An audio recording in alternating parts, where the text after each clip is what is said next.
Bonjour à tous et direction les jeux.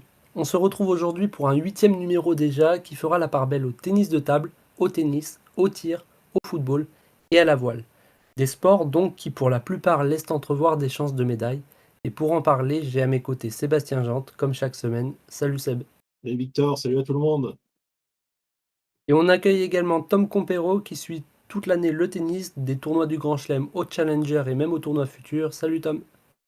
Et bien ça, salut l'équipe, salut tout le monde. Alors, je vous propose, les gars, de commencer sans plus attendre avec le tennis de table afin d'évoquer les chances d'une équipe de France particulièrement ambitieuse pour monter à 2000 pour retrouver la trace d'une médaille française dans la discipline, puisqu'à l'époque, Patrick Fila et Jean-Philippe Gatien avaient ramené le bronze de Sydney en double messieurs, compétition d'ailleurs qui aujourd'hui a disparu du programme olympique. À Tokyo, Emmanuel Lebesson et Jian Hua n'étaient passés proches d'une médaille, battu pour la troisième place par une paire taïwanaise en double mixte. Entre-temps, si on parle là du ping français, la situation a bien changé, puisque la France s'est faite une place de choix sur l'échiquier mondial. Derrière les nations asiatiques, elle fait figure d'épouvantail, et semble de plus en plus proche de jouer les premiers rôles.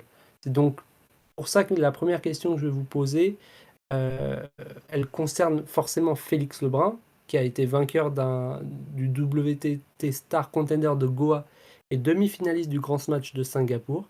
Ma question, c'est la suivante. Est-ce que Seb, à 17 ans, tu le vois capable de monter sur le podium à Paris, voire même de triompher de Wang Chuqin? Donc c'est le Chinois qui est actuellement numéro 1 mondial et qui n'a connu que 3 défaites en 2024, à qui rien ne semble résister. Il y a, le tournoi olympique de tennis de table offre beaucoup de circonstances favorables à Félix Lebrun.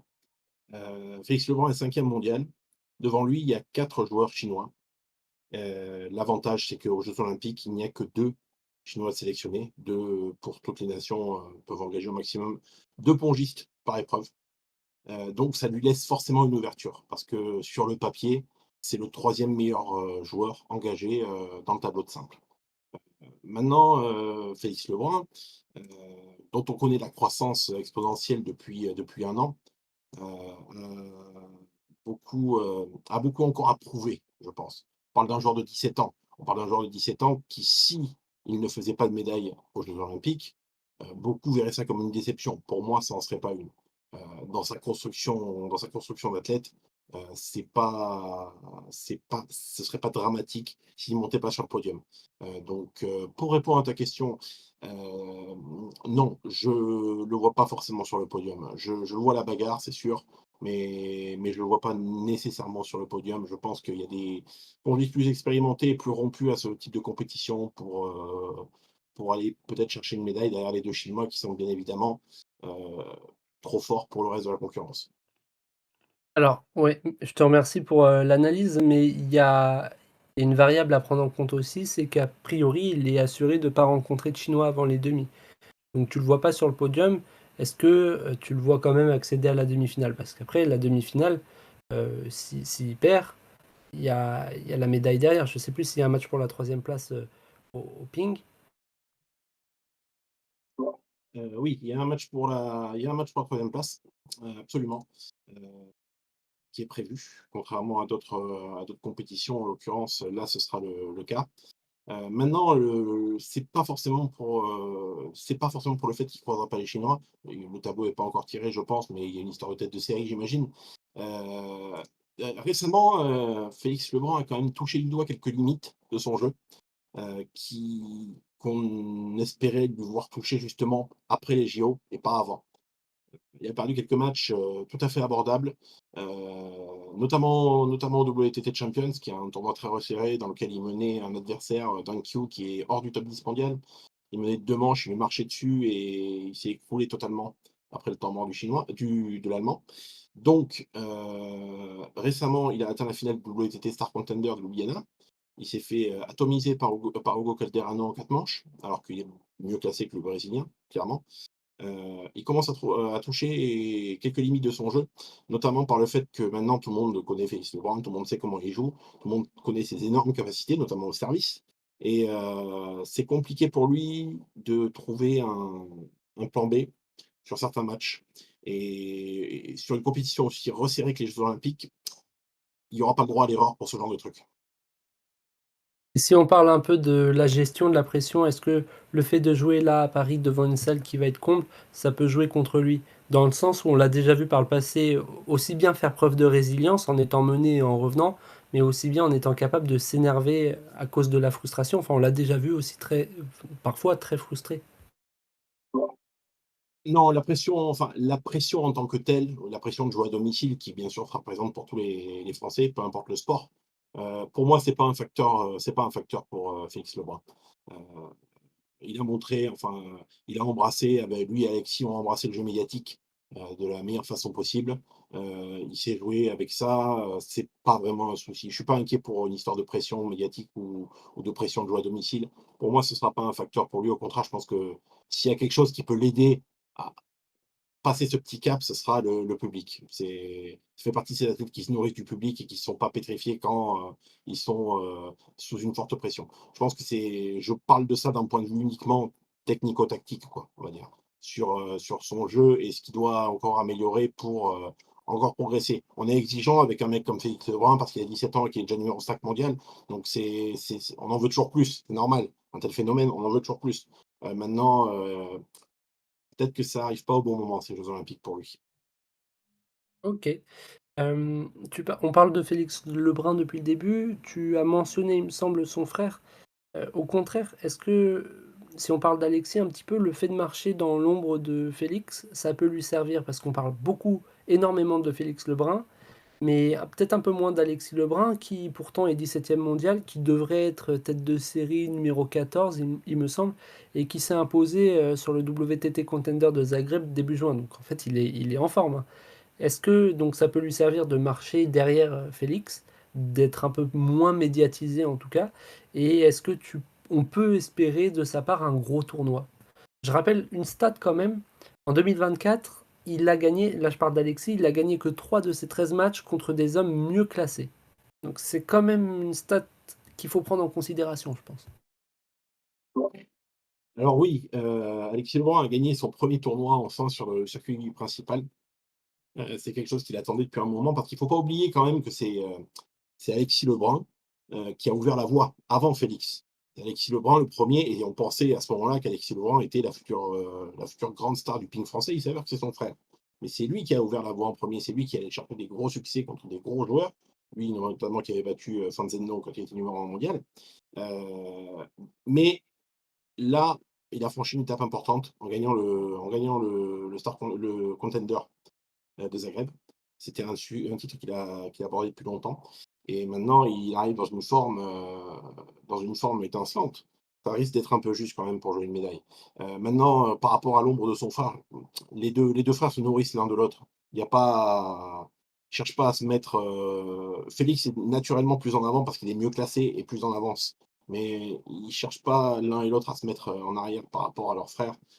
C'est quelque chose, je pense, qui ils ont pas peur de la pression et même si par exemple, Félix devait faire une mauvaise perf, que je ne lui souhaite pas, heu, ça pourrait galvaniser quelqu'un comme Alexis Lebrun pour, activer une sorte de complexe du sauveur et lui faire une grosse performance. En tout cas en simple. Pour moi, la meilleure, chance qu'il a, c'est quand même en double.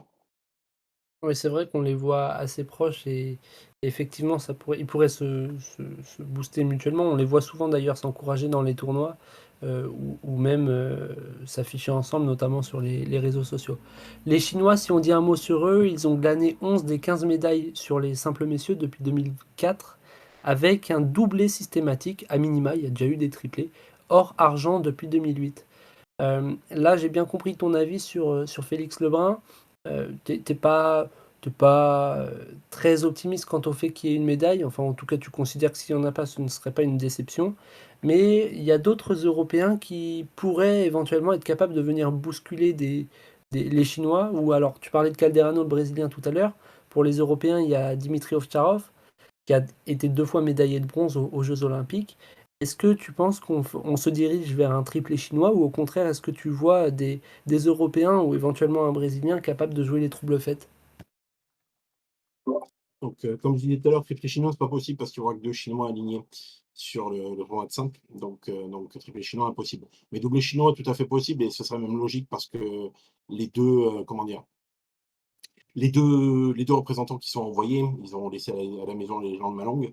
Wang Choukin et Yang Ji-kun sont indiscutablement, je pense, au-dessus de la concurrence. Pour le reste, pour les non-chinois, on va dire, qui pourraient éventuellement venir jouer un petit peu les troubles faits. Tu as parlé de Calderano, qui était un très bon exemple parce que c'est une bête de compétition, clairement. On peut parler aussi de Patrick Franziska, l'Allemand, qui est clairement en pleine réminiscence. Mais Ovtcharov reste une valeur sûre, effectivement, du fait qu'il a déjà atteint le podium mondial. Il n'y aura pas beaucoup, je pense, de. Ça peut se jouer sur un match. Ça peut se jouer sur un match pour des joueurs comme Calderano, par exemple. Mais ça va être difficile d'empêcher le doublé chinois malgré tout. Tu fais bien de me corriger, effectivement, on a le droit à 2 pongistes par tableau. Mais il y a bien 3 hommes qui sont envoyés sur les jeux, puisqu'il y a l'épreuve par équipe où là, il y a 3 représentants, voire même un 4e remplaçant. Chez les femmes, si on dit un mot sur elles également, elles au pluriel, puisqu'on en aura 2 côté français, ça risque d'être un petit peu plus compliqué, mais on se dit pourquoi pas après tout.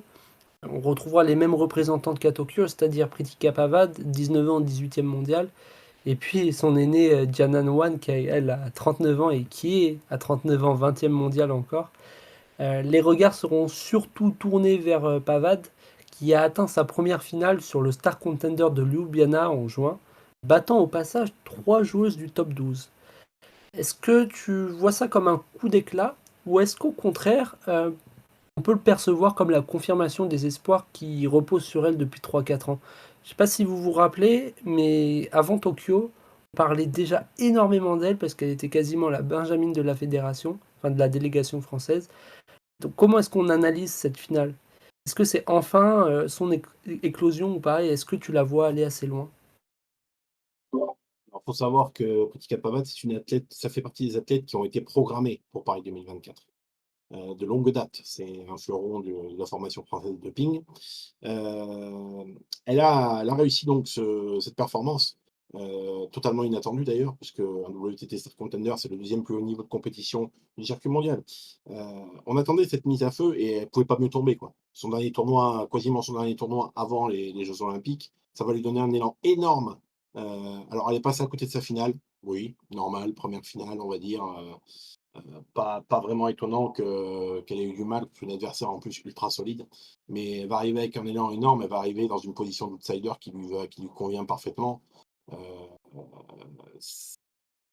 pour la médaille, ça reste quand même, on va pas s'enflammer et penser que c'est possible. Pour la médaille, ça restera quand même très compliqué, surtout que là, elle, je pense que la pression lui fera plus de mal qu'au frère Lebrun. Sera peut-être un peu obligé de composer avec ça. Maintenant, elle va faire certainement un résultat d'envergure, voire peut-être même un quart de finale, et on pourra vraiment marquer une progression réelle qui la fera passer de éternel espoir à membre permanent du top 20 mondial, et ce sera une bonne chose pour elle. En ce qui concerne Jenna Nguyen, qui a gagné le top 7 européen au mois de janvier, ça reste plus compliqué parce qu'elle est beaucoup plus irrégulière en termes de performance. On l'attend beaucoup plus sur les doubles. J'apporte une toute petite précision sur ce que tu dis. Alors, je suis d'accord avec toi sur le fait qu'un quart de finale, on sera déjà très content. Un mot sur les catégories de tournois, parce que c'est vrai que quand on n'y connaît pas grand-chose, ça peut prêter à confusion. Je vous invite à aller voir sur les réseaux sociaux il y a quelques semaines. Je crois que c'est Félix Lebrun justement qui faisait un post, ou alors peut-être Simon Gauzy, mais pour comparer avec le tennis. Et il expliquait en fait que un WTT Champions, c'était l'équivalent d'un Masters 1000, un Star Contender d'un ATP 500, un Contender d'un ATP 250, mais il rajoutait aussi la précision que, à la différence du tennis, là ça doit parler à Tom, tout ça, c'est qu'au tennis de table, tous les meilleurs sont engagés en fait.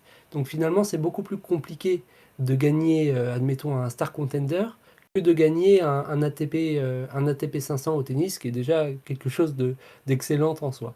Alors, on passe désormais aux compétitions par équipe, parenthèse refermée, car là encore, les équipes de France vont s'avancer avec de solides arguments à faire valoir.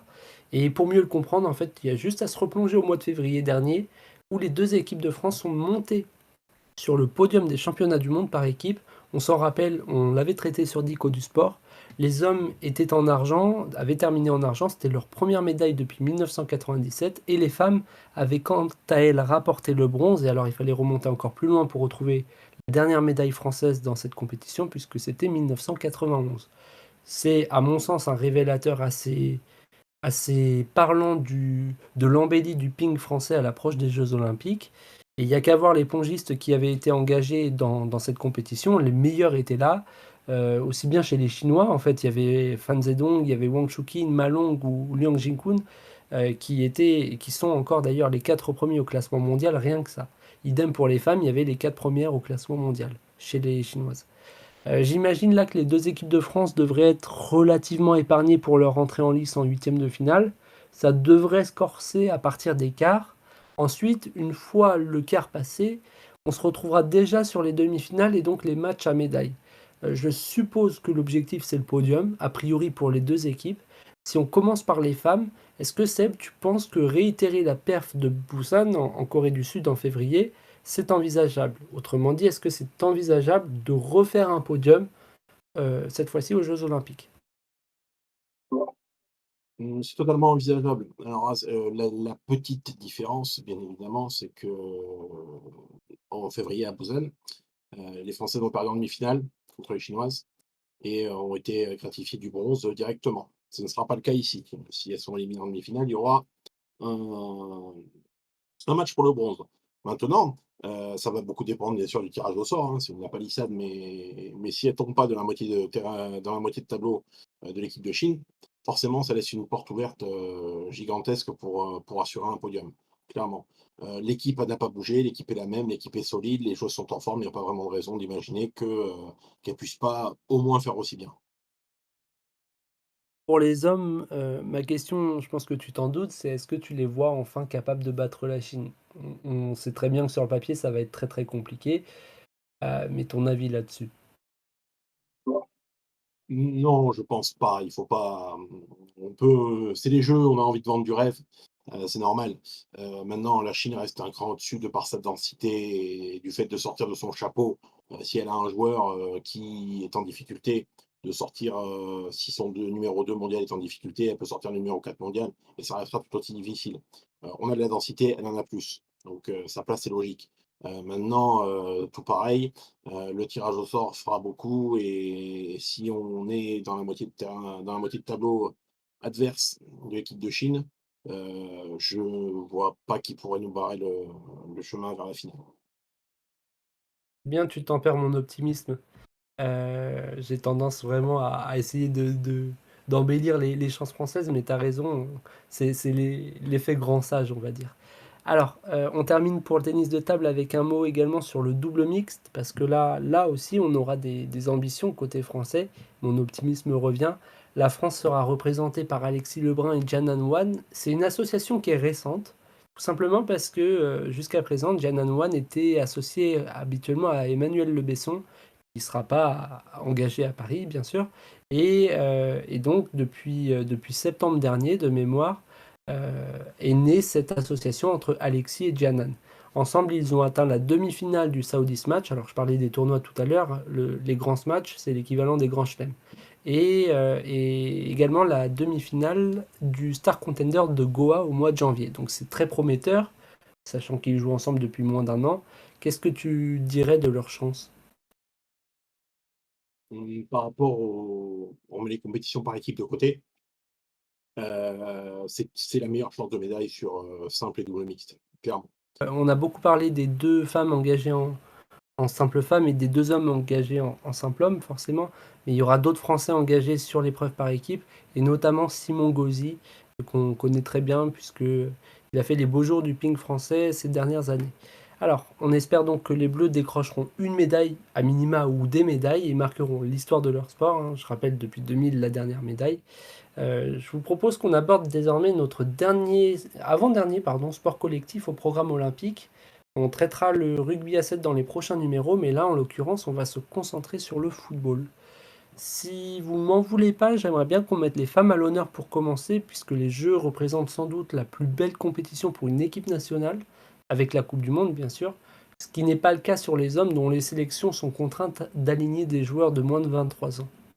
On sait les difficultés que rencontre ou qu'ont rencontré la France, les équipes de France, enfin l'équipe de France féminine dans le passé, dans les grands tournois, et ce depuis près de 15 ans.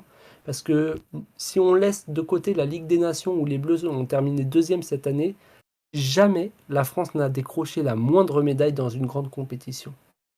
J'ai une stat qui est encore plus parlante, c'est que depuis l'Euro 2009, donc ça fait déjà 15 ans, les Bleus ont disputé 10 compétitions pour 7 éliminations en quart de finale et 3 éliminations en demi. Aux Jeux Olympiques, leur meilleure performance, c'est une 4e place qui a été acquise à Londres en 2012. À Tokyo, elles n'étaient même pas qualifiées. La première question que je vais te poser, Seb, c'est quelles sont les raisons qui peuvent expliquer justement que ces joueuses, les Françaises, ont souvent du mal à franchir les dernières marches? Alors, pour commencer, on va pas mettre de côté la Ligue des Nations. Les Bleus ont fait une finale de Ligue des Nations. C'est une compétition importante où les meilleures européennes s'alignent. Pour moi, c'est d'ailleurs même limite le plus important parce que cette finale de Ligue des Nations date, du mois de février et pour moi, qui ai suivi la compétition, a vu sans doute, les Bleus franchir un certain cap. Cap qu'elles n'ont pas été capables de franchir, comme tu l'as dit, sur beaucoup de compétitions. On a une demi-finale à l'Euro récemment, mais ça reste marginal par rapport au potentiel qu'on imagine à cette équipe. Je pense que, le niveau mondial est très resserré et ça se joue vraiment à pas grand-chose.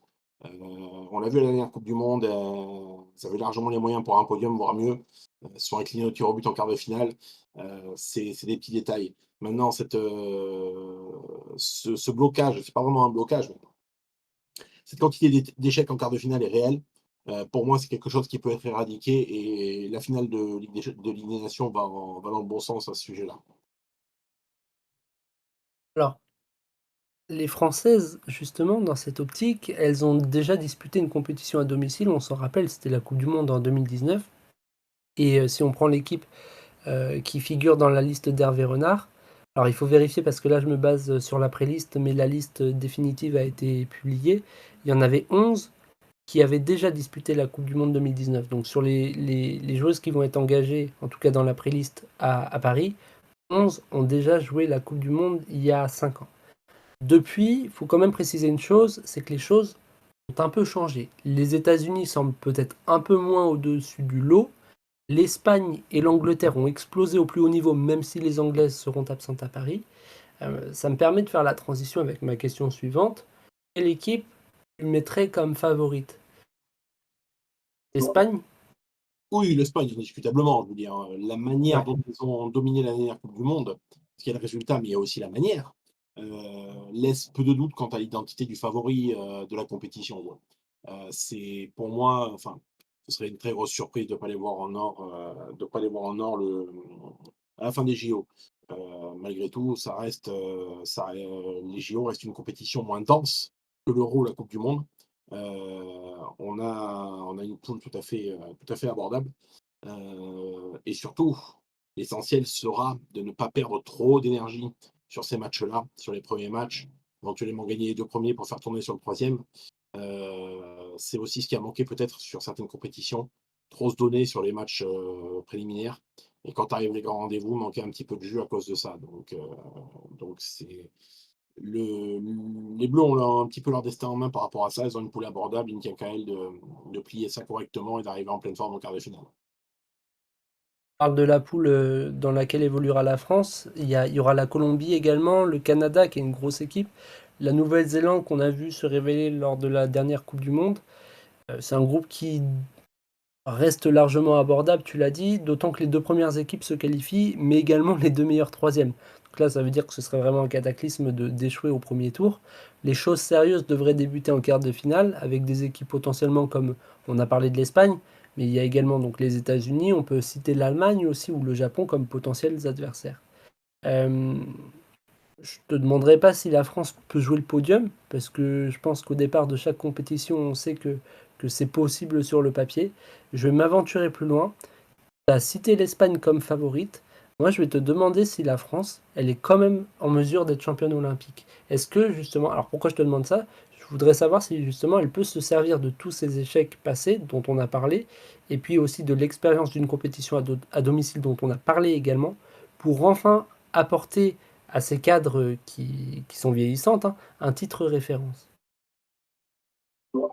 Alors, oui, je vais abonder un petit peu dans ton sens parce que, on arrive, on a une génération qui est quand même très, très, très bonne surtout, on est donc sur un sélectionneur qui a dynamisé un petit peu, l'équipe, qui a donc, contribué à cette, place en finale de Ligue des Nations.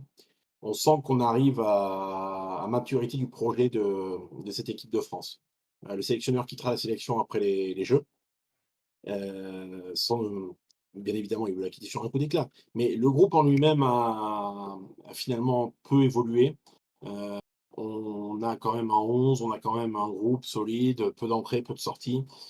Si vraiment, c'est le moment ou jamais pour faire un résultat, il y a quand même une grosse possibilité, après la coupe du monde 2025, dont on ne sait pas encore, qui sera le sélectionneur et comment ça va se passer. Il risque d'y avoir quelques bouleversements. Si elles doivent faire un résultat, c'est maintenant, c'est ici et c'est à domicile, quoi. Et un dernier mot avant de passer, aux hommes, un mot sur la liste. Est-ce que tu as repéré une absence de choix ou au contraire une potentielle surprise dont tu voudrais parler? Potentielle surprise, non, comme je disais là, précédemment, le groupe est solide et maintenant est bien formé.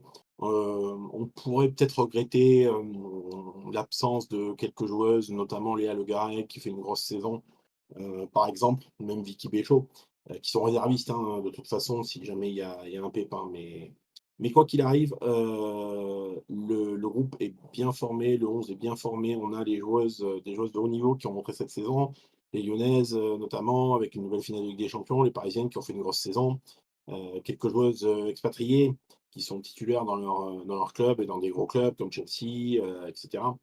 Donc, il n'y a pas vraiment de surprise dans la liste de Renard parce qu'on a bien compris, depuis le temps qu'il est en place qu'il a trouvé son groupe et il veut s'appuyer dessus.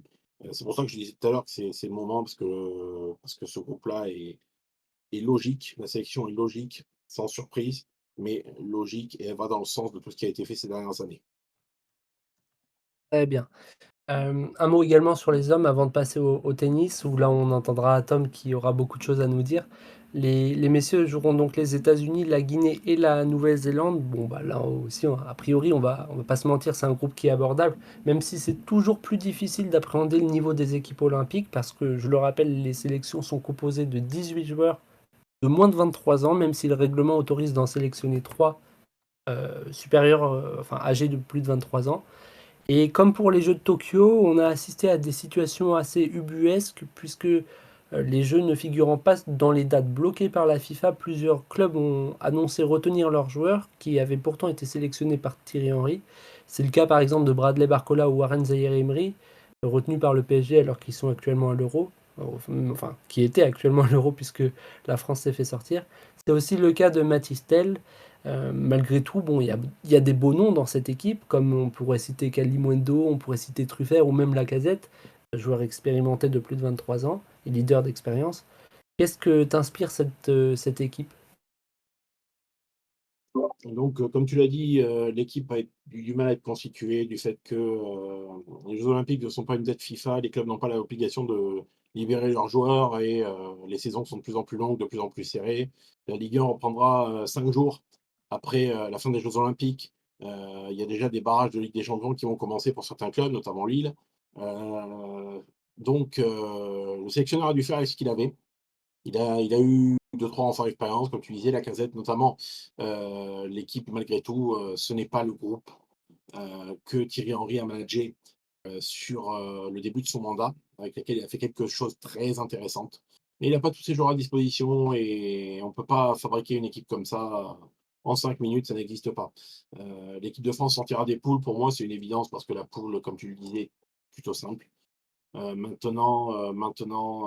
voir sur qui elle tombera en quart de finale, mais il n'y a pas un optimisme BA, il y a pas un optimisme BA sur les chances de l'équipe de France, hein.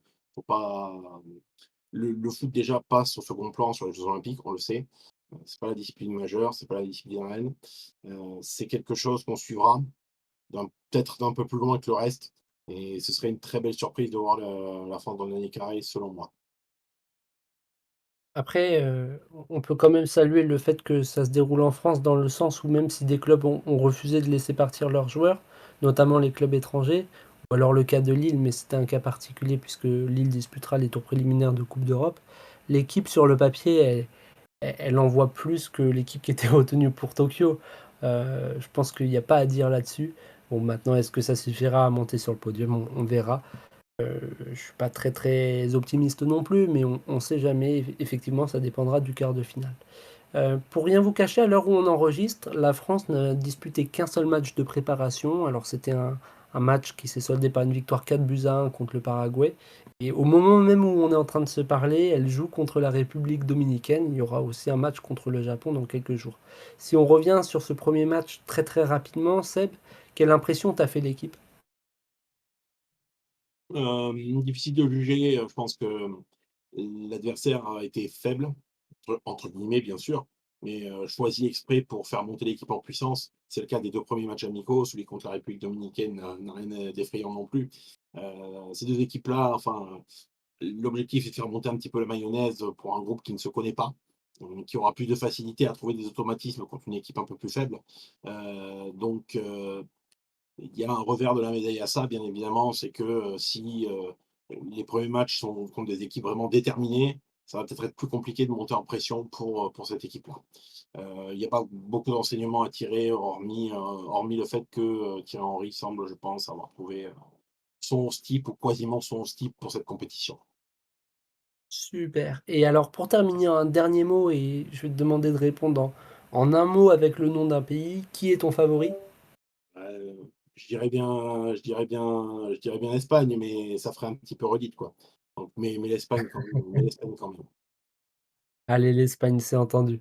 On se tourne désormais vers la porte d'Auteuil pour évoquer le tennis, qui aura comme cadre les cours utilisés pour Roland Garros. De quoi sans doute redonner du prestige à un tournoi olympique parfois boudé par les stars, dans le sillage du tournoi de 2012 d'ailleurs qui s'était déroulé sur les cours de Wimbledon. En simple, si on débute par là, la France aura 4 représentants et 4 représentantes dans les tableaux de simple. Hugo Humbert, Arthur Fils, Gaël Monfils et Corentin Moutet chez les hommes. Caroline Garcia, Diane Paris, Clara Burel et Varvara Gracheva chez les femmes. Si on débute par les hommes et qu'on regarde le dernier Roland Garros, Humbert Fils et Monfils se sont arrêtés au premier et deuxième tour. Euh, Au premier tour pour les deux premiers et puis au deuxième tour pour Gaël Monfils. À chaque fois, la particularité, c'est qu'ils se sont inclinés contre des Italiens, pas de bol, hein. C'était Sonego, c'était Arnaldi et Lorenzo Musetti. Et l'éclaircie était venu de Corentin Moutet, qui lui a été battu en huitième par le numéro un mondial Yannick Sinner, un Italien encore une fois. Si on regarde Wimbledon, les trajectoires, c'est un petit peu l'inverse, parce qu'au moment où on enregistre, donc là on est au stade des demi-finales, il y a plus de Français en lice, j'ai envie de dire logiquement, mais c'est un peu plus inquiétant pour Corentin Moutet qui a été forfait pour le tournoi en raison d'un œdème osseux. Et pour les trois autres, ça a été un petit peu mieux. Gaël Monfils s'est incliné au troisième tour contre Dimitrov, battant au passage Manarino, spécialiste du gazon, on le sait, et Stan Wawrinka. Et Arthur Fils et Hugo Humbert ont quant à eux rallié les huitièmes de finale pour la première fois de leur carrière, donc c'est quand même une performance qui est encourageante. Maintenant, on sait que le tournoi olympique se déroulera sur terre battue et non pas sur gazon. Donc des trajectoires différentes qui m'amènent, Tom, à te poser ma première question. Parmi les quatre Français, qui te semble être la meilleure carte chez les hommes? Alors, donc, comme tu l'as dit, ça se joue sur terre battue et ça change pas mal de choses pour nos Français, j'ai l'impression, parce que c'est vraiment pas notre surface préférée et c'est assez dommage parce qu'on a Roland Garros et tout, mais bon. Concernant la meilleure chance, moi, j'ai envie de dire le mieux classé des 4 qui est Hugo Humbert, même si, pour le coup, la terre est pas sa surface préférée. Il a fait des progrès quand même, depuis 1 ou 2 ans grâce à l'influence de Jérémy Chardy, son coach. Donc, je pense que c'est celui qui a le plus de chance et c'est surtout un peu par élimination, quoi. Parce que sur les 4, il y en a 2 qui sont blessés. Il y a pas que Moutet, il y a Gaël Monfils qui est blessé aussi, qui, là, ça vient de tomber, mais en gros, il est blessé au poignet. Il a forfait pour le dernier tournoi de préparation, au JO qui est sur terre battue, qui est à Hambourg.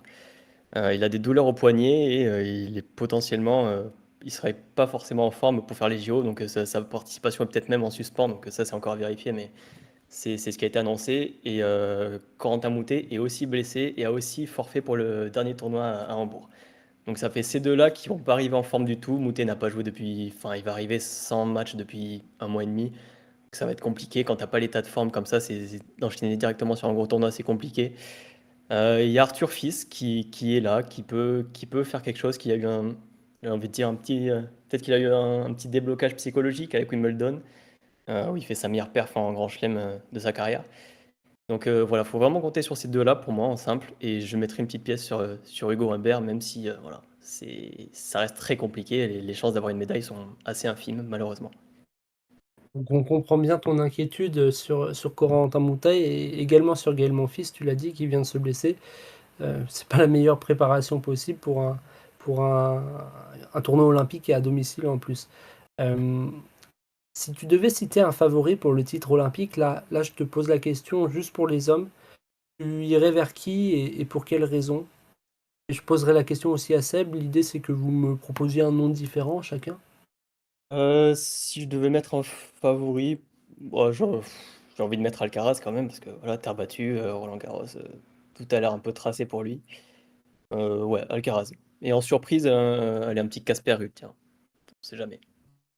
Toi Seb.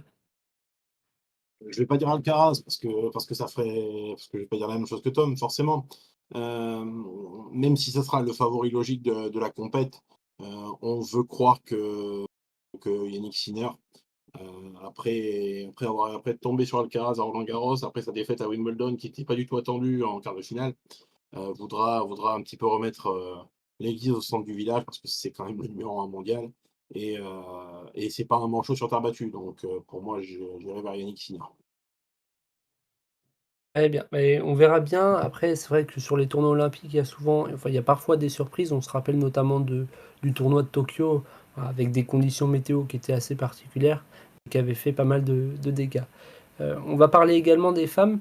Si on se réfère à la logique, c'est avantage Iga Swiatek qui fera évidemment figure de favorite en simple, qui est tenant du titre à Roland-Garros et qui s'est d'ailleurs imposé 4 fois sur le Grand Chelem parisien.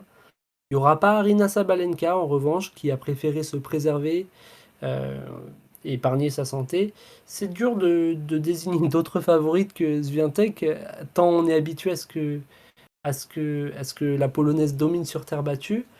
Euh, mais néanmoins, il y a une particularité chez les femmes, je trouve, c'est que la hiérarchie, elle a tendance à plus facilement être bousculée que chez les hommes.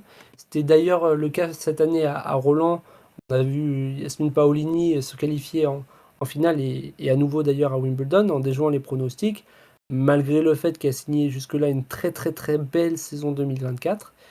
Tom, quelle joueuse tu verrais donc comme potentiel médaillé, mis à part Swiatek et puis, j'ai même envie de te dire, mis à part Paolini, qui semble sur un nuage depuis quelques mois. Ouais, forcément, c'est les deux noms qu'on a envie de sortir, qui sont les deux noms les plus logiques. Après, ouais, comme tu l'as dit, c'est un peu le loto, le tournoi féminin. Donc il faudra forcément miser sur une outsider. Si je devais te sortir un nom, moi, une joueuse qui m'a un peu une revenante, mais j'ai beaucoup aimé son Roland Garros, même si je crois qu'elle fait deuxième tour, mais c'est Naomi Osaka, qui certes n'est pas une championne de terre battue, mais elle fait un super match contre Swiatek. Et c'est une joueuse, c'est très important pour elle de représenter son pays, le Japon. Donc pour les Jeux Olympiques, je pense qu'elle peut être très motivée. Et ouais, ça serait une vraie surprise pour le coup. Mais je me dis pourquoi pas, parce que c'est quand même une très grande joueuse qui a été numéro 1 mondiale, qui a gagné des grands chelems. Donc dans ce genre de compétition où la pression est très forte, c'est important d'avoir quand même un palmarès derrière soi. Et voilà, t'as un statut de pas favorite parce que c'est sur terre battue, mais quand même, je pense qu'il y a une carte à jouer pour Osaka. Effectivement, Osaka fait un très très bon match sur ce Roland Garros-là contre Iga Swiatek. Ça reste bien sûr une carte joker, clairement. Mais on sait que Iga Swiatek, et on l'a vu à Wimbledon, puisqu'elle saute au troisième tour, a toujours un match compliqué dans son tournoi. Osaka a failli en profiter. Qui sera celle qui peut en profiter sur ce tournoi-là? On pourrait citer Barbora Krejcikova, qui vient de se qualifier en finale de Wimbledon et qui a gagné Roland-Garros en 2021 et qui arrivera donc en pleine confiance et qui sera certainement une très très grosse outsider pour ce tournoi. Pas mal de noms donc. Et alors, dernière question sur les potentielles favorites. À la volée comme ça, Tom, un nom, à part Osaka, un nom au-delà de la 40e place mondiale qui pourrait faire le coup d'une Monica Puig en 2016 à Rio, en impro, total. Mais Osaka, je crois, elle est pas au-delà du. C'est quand même ça serait une belle surprise, hein, Osaka, C'est hein. pour ça que j'ai dit, C'est, mis à part Osaka, parce qu'elle a déjà fait des victoires en Grand Chelem. d'accord. Ouah, si je devais te sortir un nom comme ça, non, parce que moi j'avais misé sur Osaka justement. C'était un peu pour Allez, moi tu réfléchis, ma tu me carte dis à la joker. toute fin. Pour l'instant, je pose ma question d'après. Attends, Euh, vas-y, je te mets Mira Andreeva. Allez hop, c'est cadeau. ah, ok, eh ben, c'est noté. Euh, un mot sur les Françaises aussi, très rapidement. Peut-être qu'on peut se dire que c'est Gracheva qui est la meilleure carte, puisqu'elle reste sur un huitième à Roland. C'est Caroline Garcia qui est la mieux classée. Qu'est-ce que t'en penses, toi? Oui, sur les françaises, là aussi ça va être un peu compliqué, on va pas se mentir, hein, pour aller loin dans le tournoi. Heu, Caroline Garcia qui a vraiment pas eu des bons résultats sur les gros tournois cette année. Il me semble qu'elle fait deuxième tour à chaque fois, je crois. Donc c'est pas bon, elle est pas sur une bonne dynamique, quoi. Sa tournée de terre battue, c'est un peu pareil, deuxième tour à chaque fois. Donc ouais, Caroline Garcia pour moi c'est compliqué. Puis il y a toujours la question de est-ce que dans sa tête elle va être au top, quoi. Est-ce qu'elle va pas nous faire un blocage parce que c'est quand même un très gros tournoi pour elle, très important, on l'attend, quoi. Et c'est dans ce genre de situation où elle est pas forcément le plus le plus en forme, quoi. Enfin, donc si je devais limite, je mettrais plus de pièces sur une petite surprise d'une Varvara Gracheva ou d'une Diane Paris aussi, qui est très bonne joueuse de terre battue. Diane Paris qui a fait des tournées en Amérique du Sud et tout, elle adore ça. Et en plus, c'est des joueuses qui vont se préparer avant le tournoi, avant les JO, elles vont faire des tournois de préparation, des WTA 250. Donc pour moi, c'est assez important d'arriver avec une bonne dynamique, d'arriver en forme, d'avoir fait des tournois avant, d'avoir gagné des matchs. Donc, par exemple, Caroline Garcia ne fait pas de tournoi avant. Parce que, après, pour sa défense, il y a peu de top joueuses qui le font parce que c'est que des WTA 250.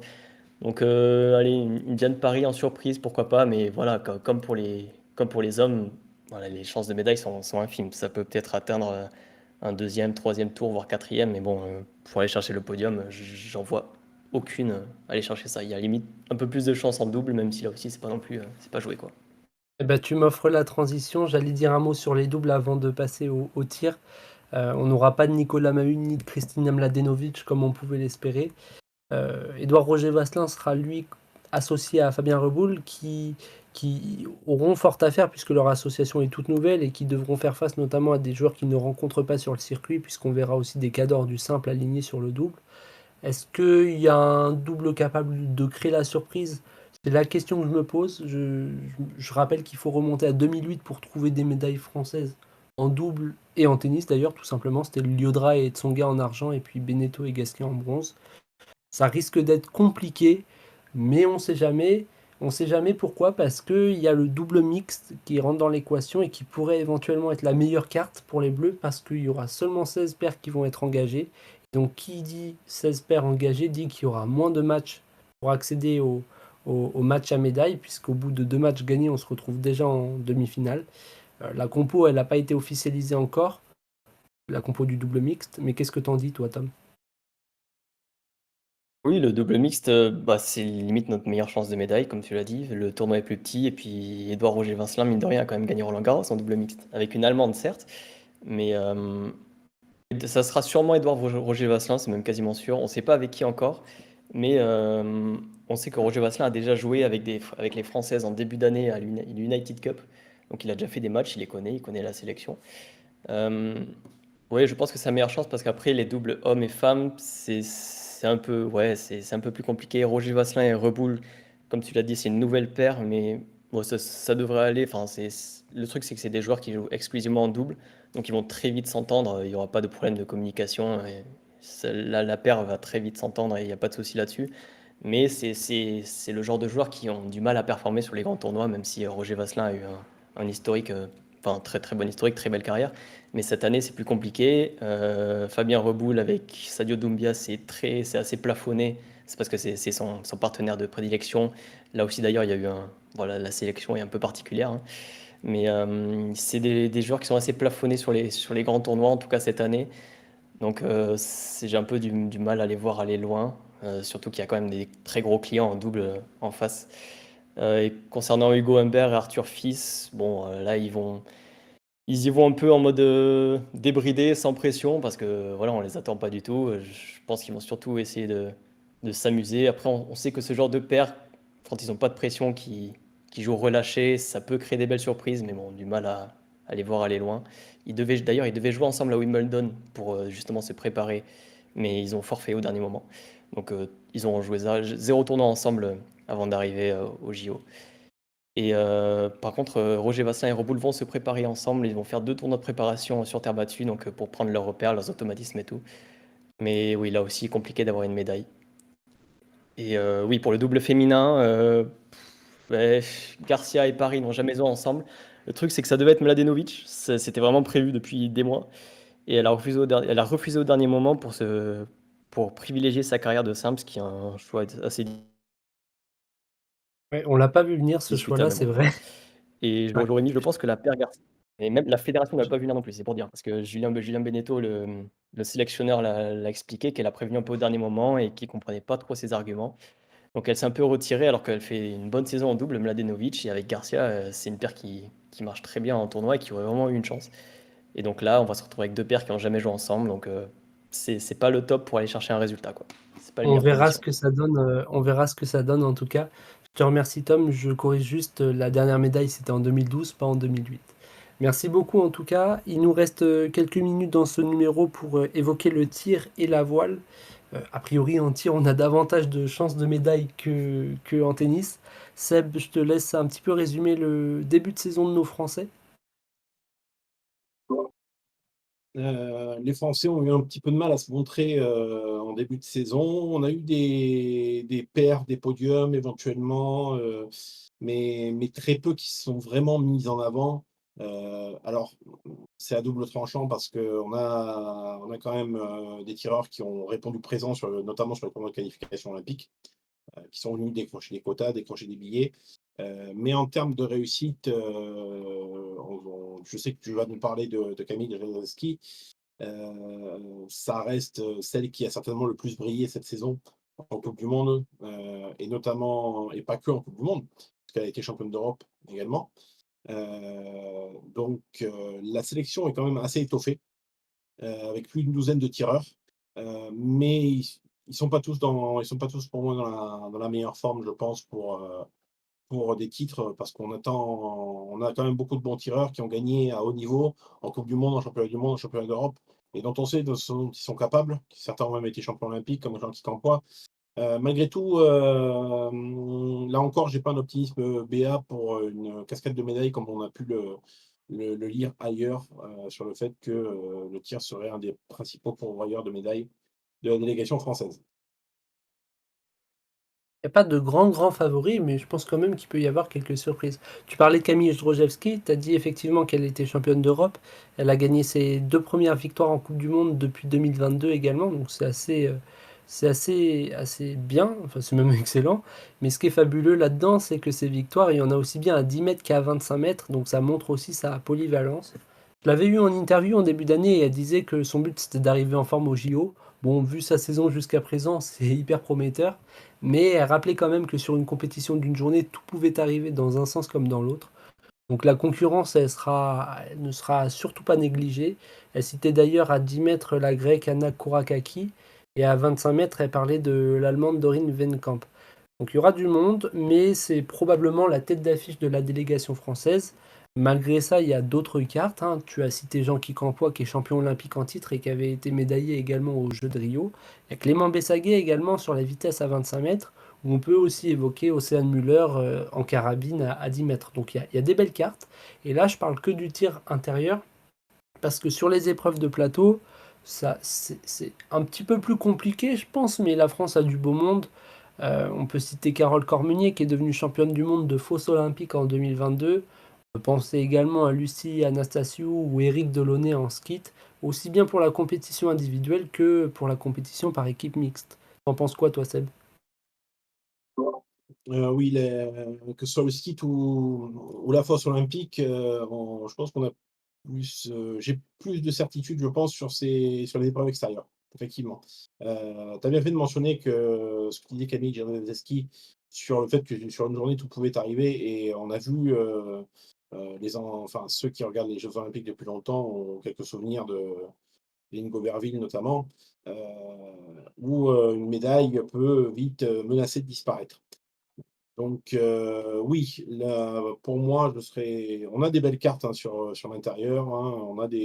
On a Jean-Pierre Campois qui est champion olympique en titre, qui est sur une discipline quand même très dense puisque un de ses principaux rivaux est son propre coéquipier Clément Bessaguet. Maintenant, oui, je j'ai sans doute plus d'optimisme sur le ski et la fosse, sur les compétitions en extérieur et notamment le ski par équipe mixte où je pense qu'on sera très, très bien placé pour une belle médaille, voire un titre.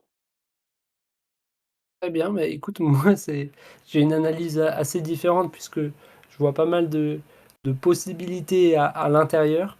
Maintenant, on verra, on sera assez vite fixé sur lequel de nous deux a raison. J'espère qu'on aura tous les deux raison, ce serait prometteur et qu'on n'aura pas tous les deux tort.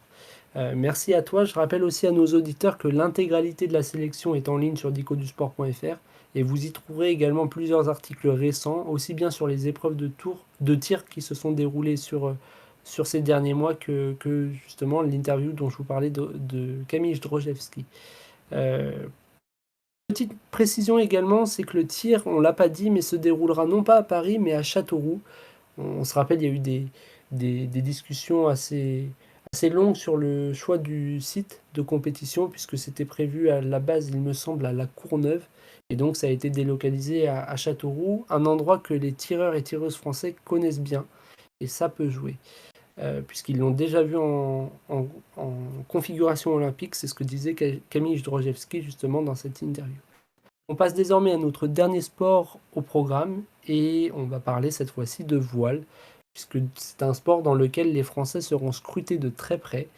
Le format il est particulier, si on n'a pas l'habitude de suivre ce sport, pour la plupart des disciplines euh, de la voile, on a ce qu'on appelle des manches, des régates qui s'étendent sur 4 à 6 jours avec un nombre de points qui est alloué selon la position de chaque participant. Par exemple, le premier d'une régate gagne un point. Et le dernier jour, les 10 qui ont le plus petit nombre de points participent à une ultime manche qu'on appelle la medal race, la course à la médaille. Et là, cette manche, elle a la particularité que les points comptent double. Et c'est à l'issue de cette manche qu'on désigne le vainqueur et la composition du podium.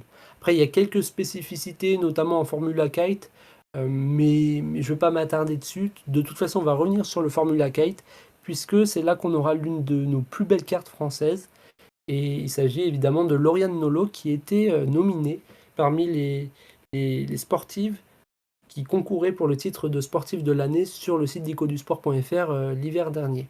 C'est simple, Lauriane Nolo, elle a tout gagné depuis un an, la Coupe du Monde, les championnats du monde, aussi bien en 2023 qu'en 2024, le test event des JO, c'était l'été dernier, et les championnats d'Europe à la fin du mois de mars 2024. Je veux pas être présomptueux, mais est-ce que Seb, tu vois quelqu'un capable de la battre? Ah bah, disons que clairement, Lauriane Nolo entre dans cette catégorie d'athlètes. Il doit y en avoir 10-12 en France pour les Jeux olympiques. Cette catégorie d'athlètes pour laquelle une médaille d'argent serait un échec et une grosse déception, clairement.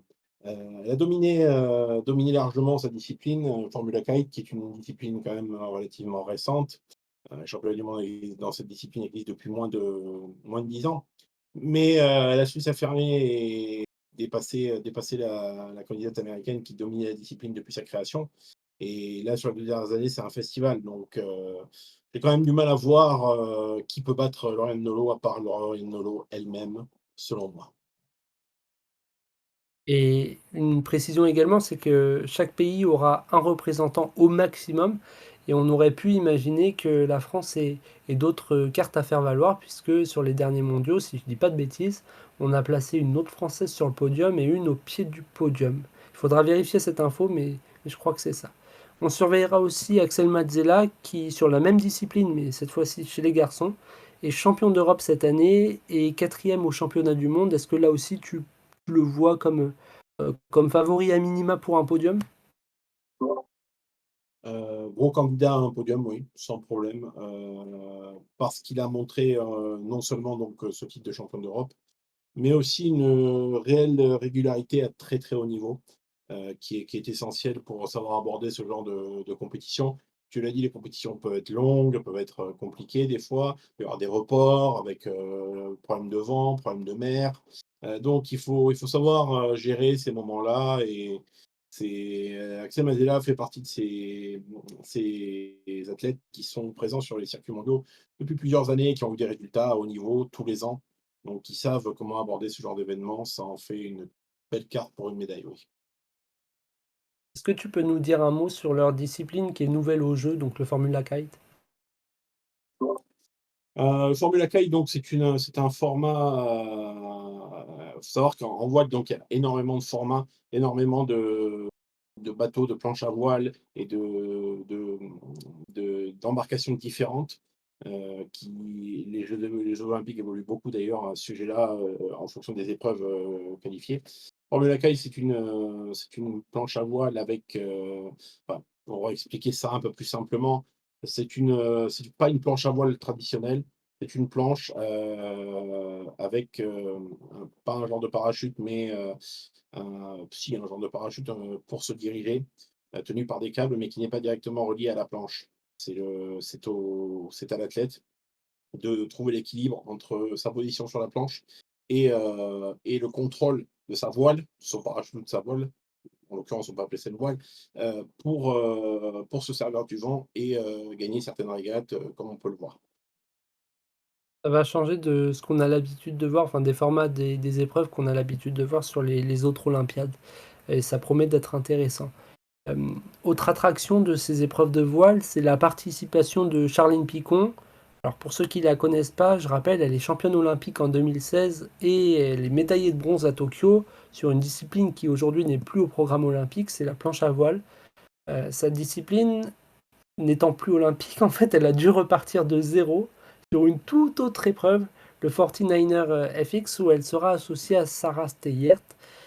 C'est une qualification qui n'a pas été acquise parce qu'il y avait de la concurrence et les résultats n'étaient pas forcément très très probants. Est-ce qu'on peut quand même espérer quelque chose pour ces troisièmes jeux selon toi?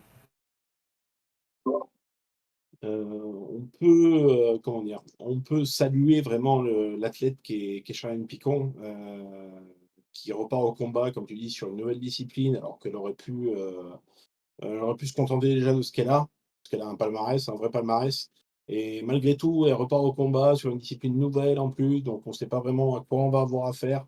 Fortinainer, c'est un dériveur, donc ça va la changer vraiment de ce qu'elle avait l'habitude, de driver comme engin. Parce qu'une planche à voile et un dériveur, c'est vraiment particulier. Mais visiblement, de ce qu'on en a compris, c'est plutôt prometteur. C'est comme, je disais tout à l'heure pour Axel Mazella, c'est une athlète qui sait gérer parfaitement ce genre de résultats, qui a eu des très, très nombreuses récompenses au niveau international et une fois qu'elle sera si elle a pris parfaitement en main, son embarcation, je pense que c'est pas le plus gros souci pour elle, sera voilà le fait d'évoluer en duo pour une athlète qui a gagné ses plus grands titres toute seule, s'habituer à devoir pas partager la gloire, hein, c'est pas la question, mais partager les responsabilités, ne pas rester en carafe quand il faut, que l'une ou l'autre prenne le lead. Comme je disais, ça risque d'être peut-être ça le plus compliqué pour elle. Pour ce qui est de l'esprit de compétition, j'ai aucun souci sur le fait que, Charles Picon soit au rendez-vous, pour cet événement et qui plus est à domicile. Bien évidemment, le fait que les Jeux soient à domicile a grandement joué dans sa décision de repartir sur une nouvelle embarcation. Peut-être que ça n'aurait pas été le cas si les Jeux avaient eu lieu ailleurs. C'est déjà une très belle histoire de l'avoir aligné à Marseille où auront lieu les épreuves de voile et ce serait une histoire fabuleuse que de l'avoir performé sur ces mêmes épreuves. Je pense qu'on peut également citer Jean-Baptiste Bernaz comme chance potentielle de médaille. Il est champion du monde en 2022 dans sa discipline, il me semble. Est-ce que tu verrais d'autres embarcations capables de jouer le podium? Jean-Baptiste Bernaz, ouais, est vraiment une belle carte. Quelqu'un qui a été champion du monde, qui sait tout à fait donc, qui est au top de sa discipline depuis plusieurs années en plus. La vraie carte, c'est Erwan Fischer et Clément Péquin, donc un 49er qui ont été champions du monde, qui ont été champions du monde de leur discipline récemment. donc qui ont vraiment cette approche sur une embarcation où effectivement ça peut être compliqué parce qu'il y a une grosse densité, mais ils ont prouvé qu'ils savaient arriver en haut de leur discipline. On peut faire la remarque également pour Jérémy Mignon et Camille Lecointre sur le 470, donc, qui est un éleveur mixte. C'est une paire mixte, mais qui a eu de très bons résultats, une médaille mondiale, et qui commence à avoir une belle expérience ensemble, alors que Camille Lecointre était médaillée elle, à Tokyo. Donc la délégation française de voile, en général, est vraiment très, très solide. Ce ne serait pas une énorme surprise de la voir repartir avec 3 ou 4 médailles, voire plus éventuellement. On sait que la voile, ça reste un sport très compliqué en fonction du vent, de la pluie, de l'état de la mer, et cetera, et qui peuvent ruiner une mauvaise journée sur une régate, peut vous ruiner une complète totalement. C'est pour ça que c'est bien d'avoir une délégation qui est expérimentée, rompue, qui a vraiment des athlètes, rompus au plus haut niveau, qui ont gagné des titres mondiaux, des titres européens et qui savent comment aborder cette compétition. Ça nous donne beaucoup d'avantages sur le reste. Bien, merci beaucoup. Tu parlais de Camille Lecointre, elle a été aussi médaillée olympique à Rio, donc elle a 2 médailles sur les 2 derniers Jeux. On en espère une troisième. Bon, ça fait un peu plus d'une heure que nous débattons ensemble, le temps passe et il est temps d'achever ce 8e numéro. Nous espérons vous retrouver la semaine prochaine pour un programme qui s'annonce immense puisque hormis la lutte, le pentathlon et l'équitation, nous recevrons Louise Maraval qui détonne depuis un an en athlétisme et avec laquelle nous évoquerons les courses. D'ici là, n'hésitez pas à nous suivre sur dicodusport.fr, à réécouter les précédents numéros sur YouTube, Amazon, Deezer et Spotify. Salut à tous.